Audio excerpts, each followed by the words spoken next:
연말 연시인데 짜증나는 뉴스가 참 많죠. 뭐 신나는 뉴스도 있습니다. 윤석열 검찰총장에 대한 추미애의 무도한 징계 시도가 법원에 의해서 좌절된 것 같은 것들은 그래도 우리나라에서 법치가 살아있다라고 하는 약간의 희망을 갖게 합니다. 짜증나게 하는 뉴스 중에 하나가 우리 문재인 대통령의 아들 문준용 작가의 전시 지원금에 관한 이야기입니다.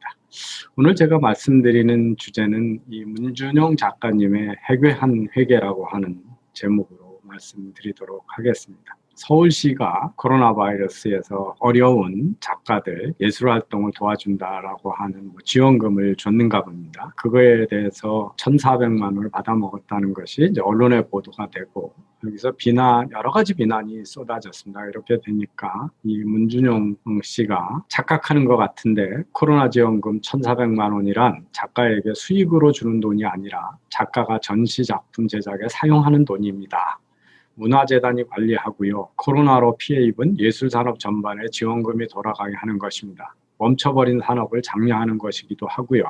이번 지원금은 그러한 취지로 처음부터 사용규칙을 정하고 계획을 상세하게 제시받아 적절한지를 심사하여 저를 선정한 것입니다. 즉 제대로 쓸 수 있는 사람을 고른 것이지요. 지원금은 별도 통장에 넣어 작가가 함부로 손대지 못하게 하고 영수증 검사도 철저히 합니다. 일부 소액은 작가 인건비로 집행됨.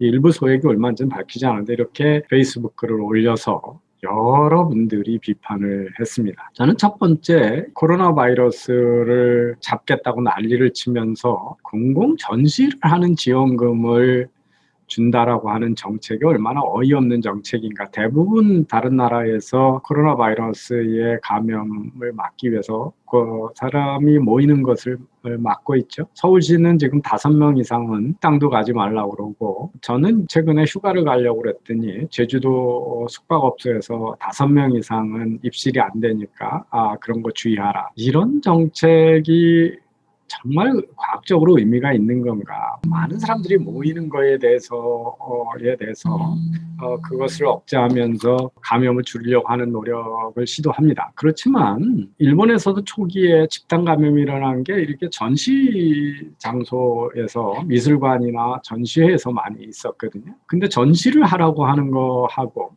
그런데 또 숙박업소에 5명 이상 들어오지 마라. 가족들한테 2명이 되든 3명이 되든 가족들이 같이 자는데, 부부가 자는데 마스크 쓰고 자는 거 아니잖아요. 2명이 자도 감염될 건 감염된다. 그래서 이런 서울시 의회 가족이라는 주민등록상의 가족하고 떨어져 있는 가족이 모여서 5명이 먹으면 벌금을 낼 수 있다. 이런 어이없는 정책을 쓰면 거가 우선 코로나 바이러스의 전염을 막겠다고 하면서 전염이 될 수 있는 전시지원금을 준다라고 하는 것들이 과연 이게 정신이 있는 정책이냐 하는 데서 우리가 첫 번째 생각해볼 사안이라고 생각합니다. 두 번째는 문준용, 제가 그냥 작가라고 부르겠습니다. 이 대통령의 아들 문준용 씨가 이게 전시를 하라는 지원금이냐, 전시 취소에 대한 정부가 강제로 방역 지침에 따라서 많은 손님이 못 오고 전시를 해도 손님이 올 것 같아서 준비했다가 비용만 발생하고 그렇게 되면 작가들이 어렵죠. 특히 이제 문준용 씨는 설치 예술을 하는 사람 같습니다. 그래서 제작비가 많이 들겠죠. 그런데 그거 전시 못하면 갖다 버려야 되고 잘 팔리지도 않는 전시들이잖아요. 그러면 정부가 어떤 방역 정책에 의해서 된 손실에 대한 보상을 정부가 할 수도 있을 겁니다. 근데 그렇게 따지면 사실은 자영업자들, 식당이나 이런 데서 다 우리 지금 10시 이후에 사업하지 마라 이런 거에서 어마어마한 손해가 나잖아요. 저만 해도 방역 지침에 따라서 연말에 있었던 많은 외부 강의가 취소가 됐습니다. 그러면 그 손해보상을 정부가 해야 되느냐, 뭐는 해주고 뭐는 안 해줘야 되냐. 왜? 꼭 예술인에 대해서, 전시예술에 대해서만 그 손해배상을 보상을 해주거나 전시를 지원해줘야 되느냐 하는 이제 의문이 남습니다. 그래서 저는 이 기준이, 그것도 무슨 전시 취소에 대해서 실제 그런 일이 없을 것 같은데 정부의 방역 지침에 따라서 전시가 취소됐으면 그 취소된 부분에 대해서는 실제적으로 발생한 손해에 대해서 둔다 그러면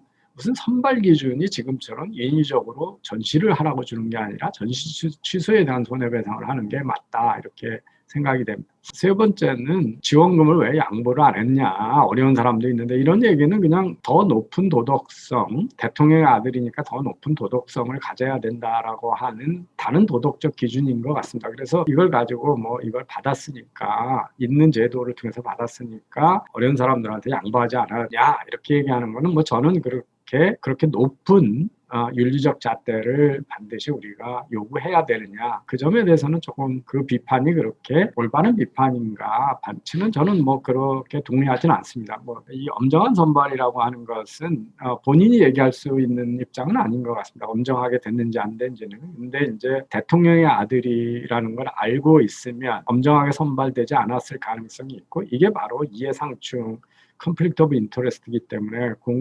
공익으로 나갔을 때 가족들이 그거를 피해야 되기 때문에 나는 손실이 많이 있는 거죠. 그래서 우리가 주식 같은 걸 백지 신탁을 한다든지 이런 거. 지금 트럼프 대통령이 공화당 행사를 트럼프 가족이 가지고 있는 호텔이나 그 리조트 같은 데서 하면서 높은 가격을 지불했다고 해서 검찰들이 사건을 보고 수사 중인 것 같은 것들이 바로 다 이런 이해상충의 원칙을 지키지 않은 거죠. 그래서 과연 서울시가 이런 엄정한 선발을 했고 문준용 씨가 대통령 아들이라는 걸 고려했는지 안 했는지에 대해서는 사실은 뭐 본인보다는 서울시 쪽이 비난의 대상이라고 생각을 합니다. 네 번째 많이 나오는 비판이 이제 성숙하지 못한 언어에 대한 이야기입니다. 이것도 결국 인격과 도덕적 잣대에 관한 비판인데, 우리나라는 정말 그 대통령 아들들이 성숙하지 못한 언어와 아주 오만한 자세를 펼쳐온 역사가 있습니다. 그것은 YS의 아들 김현철 씨나 특히 김대중 대통령의 여러 아들들, 특히 최근에는 김웅걸 의원을 비롯해서요.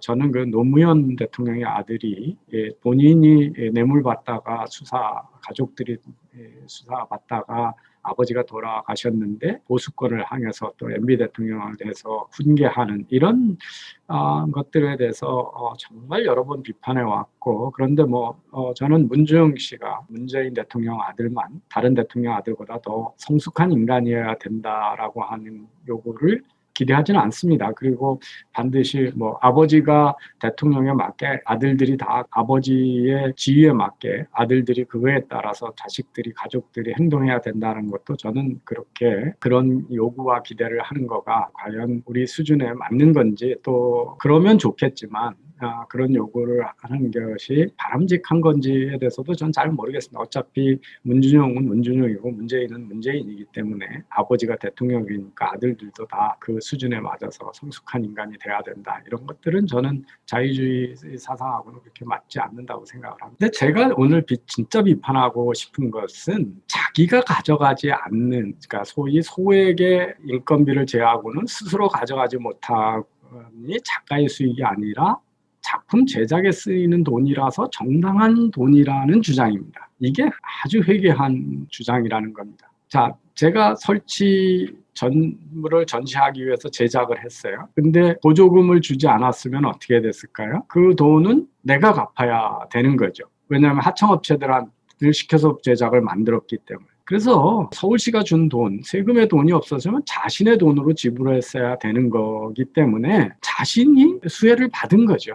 그래서 자신의 수익입니다. 예를 들어서 어떤 회사가, 제조회사가 물건을 만드는데 하청업체에다 하청을 줬는데 그걸 팔지 못하게 됐다고 해서 정부가 만약에 하청업체한테 돈을 지원을 해줬다 그러면, 그럼 그거는 하청업체가 쓰니까 원청업자는 정부한테 혜택을 안 받은 거냐? 그렇지 않죠. 그 재산이 없었으면 내가 내 돈에서 지불했어야 되는 거죠. 그래서 이 돈이 주머니 돈하고 쌈짓 돈이 다른 게 아니죠. 제가 이제 이 비슷한 주장은 뭐냐면 북한에다가 인도적 지원을 한다라고 할 때입니다. 그래서 북한 정부도 정부니까 국민들이 배고프고 병에 걸리면 정부가 돈을 가지고 그 예산을 써야 되는데, 우리가 인도적 지원이라는 거를 주면 그 돈을 안 써야 되니까 절약한 돈을 가지고 핵무기 개발을 하고 군수부에 투자를 하는 거죠. 그래서 사실은 인도적 지원을 하는 게 핵 개발하고 또는 북한의 군사적 위협하고 아무 상관이 없는 지원이냐? 그렇지 않다는 거죠. 돈은 다 돈입니다. 그래서 우리가 주는 지원금이 없으면 자기들이 써야 될 돈을 우리가 대신 대줬기 때문에